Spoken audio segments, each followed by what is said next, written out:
Hello and welcome to the Discover History YouTube channel, and we've just concluded with our counter-attack outside the city. So Sidbury sits behind us here at the low ground that you can just about see in the background, and behind Ian, where he's filming there, we have the high ground. So we're talking in that direction, we've got Rainbow Hill, we've got Albury Hill, and then we've got Perry Wood and Red Hill. So this is the high ground. And if you think back to the earlier video, there was an attack led out of the city by Charles and the Duke of Hamilton to take on the parliamentarians up here. So we have the royalists storming out of the city uphill, not a good idea. And if you remember, when they got up to the high ground, they were beaten back by the parliamentarian troops up there. And famously, the Duke of Hamilton would have been wounded around about this point. And if you remember, when we were in the wooded, in the middle of Perry Wood on the old London road, it was somewhere down there he was wounded. He was carried back to his headquarters at the bottom of this hill, the commandery. But what actually happened after? Well, we're into late afternoon now, so the battle is falling apart. Over on the western side of the city, right over there towards the Malvern Hills, we've got the River Meadow. That's where the Scots have been beaten back in the west. And now on the eastern side, this side of the river, the Scots are also being beaten back. And I'm going to use the word Scots more than royalists, because you have to remember, even though there was a handful of Englishmen, it's predominantly a Scottish invading army. And that's what the whole of Britain, and in particular people like the Faithful City, the Worcester militia, they also see them as not as royalists but as invading Scots, an enemy from a different country. Anyway, what actually happened next? Well, as everyone was now retreating back, one of the great bastions in the defences at Worcester was where we're actually stood now, and it has an amazing view of the city, and I would encourage you to come up here when you can.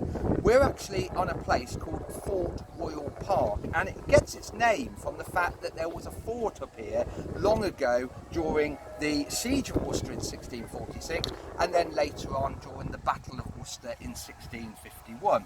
So Perry Wood and all the high ground runs off my map here, but down here we have this great bastion of Fort Royal, and we're actually stood just around about there, and we're stood on what would be classified as the south wall, the south straight edge, because I always describe a fort as being a square.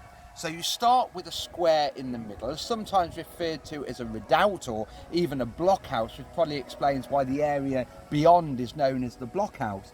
And then on each of the corners you build 4 diamonds known as bastions, and they're designed to take cannon, and they're very cleverly designed, so you will actually encourage the enemy to attack through the narrowest point, and when they do, they will get crossfire. And the amazing thing about these forts is if the enemy takes one of the bastions, the other 3 bastions are designed in a way that they can barricade that shut and fire upon it. Now, if you went onto our playlist, you will actually find a video just about Fort Royal that we did, and at the time this was partially slighted, we know that, but then in the run-up to the battle, in the August of 1651, it was Charles that ordered people to come to Worcester to prepare the city for its defence. And we know that Charles got men from Ripple.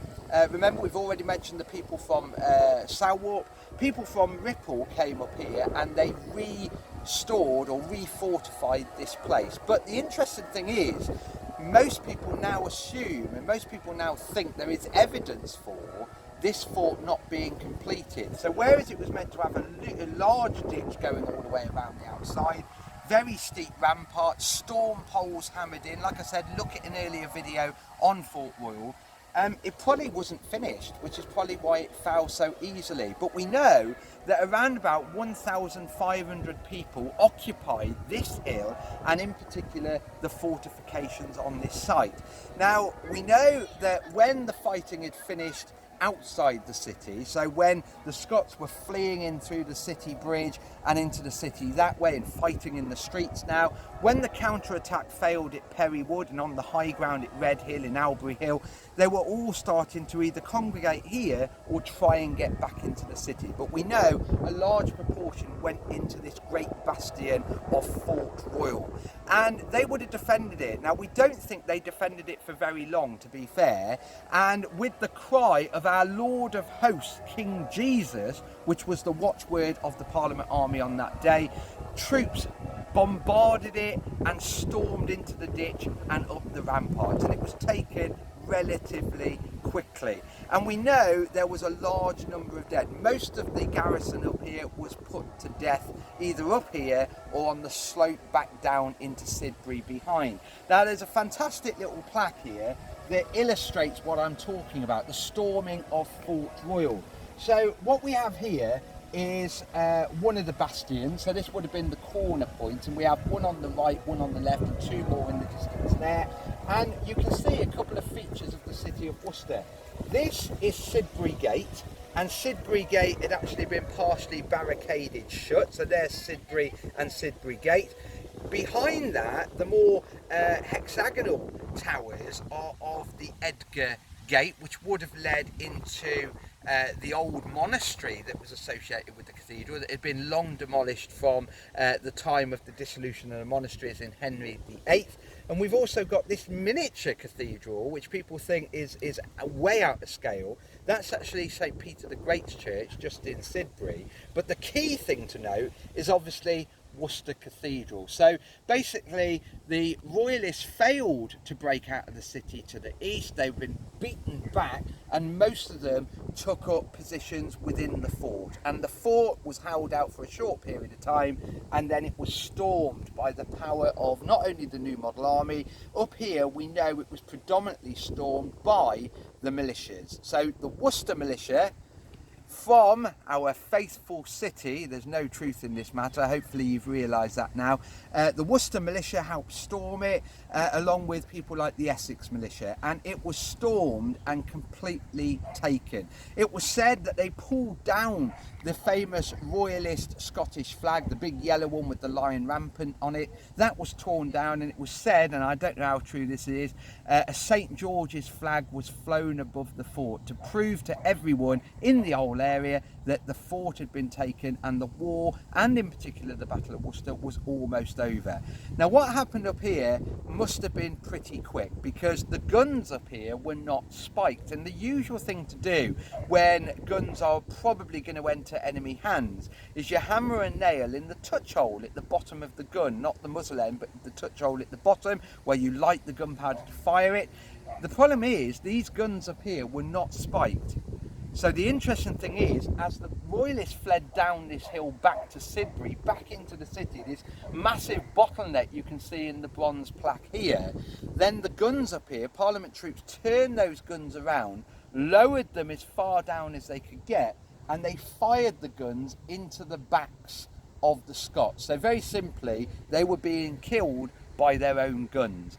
And by the evening of the 3rd of September 1651, it was so obvious that the Royalists were not going to win. Every attempt that they've made to push those Royalists back, these parliamentarians back, has completely failed. So what we have here is, by the evening, 6 o'clock in the evening, we've got the Scots being pressed into the city centre. They're being forced into the city centre. You see these red blocks are the parliamentarians. They've taken Fort Royal and they're right up against the city wall, and they're flooding in to the very streets of Worcester. Also note, Cromwell was partly fighting on this side. He's come back over this side and actually assisted pushing those Royalists back in. It's all going horribly wrong for the Royalist army. There is no way that they're going to be able to hold out now. The retreat into the city, fighting hedge by hedge, is slowly becoming a rout, and every man for himself. Even Charles, who is watching his battle being destroyed from the cathedral tower, knows it is all over. However, bravely you could say, or stupid, he stayed on as long as he could, until his age would eventually force him to leave the city. Anyway, on that note, stay tuned to what happens next, and we'll see you soon. Bye bye.